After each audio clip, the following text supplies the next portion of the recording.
আমি বিএনপিও চাই না, জামাত ইসলামও চাই না, আওয়ামী লীগও চাই না। আমরা নতুন কিছু চাই, নতুন প্রজন্মের ছাত্র দল কিছু একটা করবে।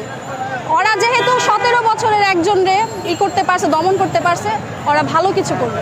আমি চাই ছাত্র দ্বিতীয় স্বাধীনতা দেখলাম, 1971 সালে স্বাধীনতা দেখতে পারি নাই, 2024 সালে স্বাধীনতা আজকে আমি দেখতে পারলাম।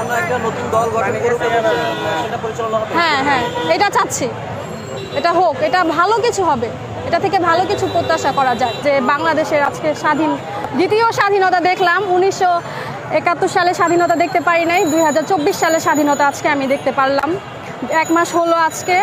নতুন বাংলাদেশের কাছে অনেক কিছু প্রত্যাশা আছে, যেমন আমরা দুর্নীতিমুক্ত বাংলাদেশ চাই, মাদকমুক্ত বাংলাদেশ চাই।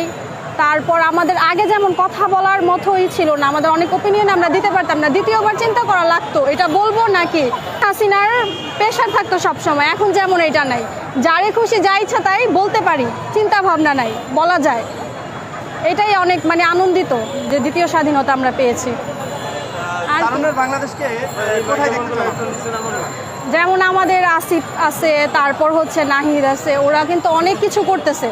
ওরা আমাদের সমন্বয়ক থেকে উপদেষ্টার হয়েছে, তো ওদের কাছে অনেক আশা আছে যে ওরা দেশের জন্য অনেক কিছু করবে।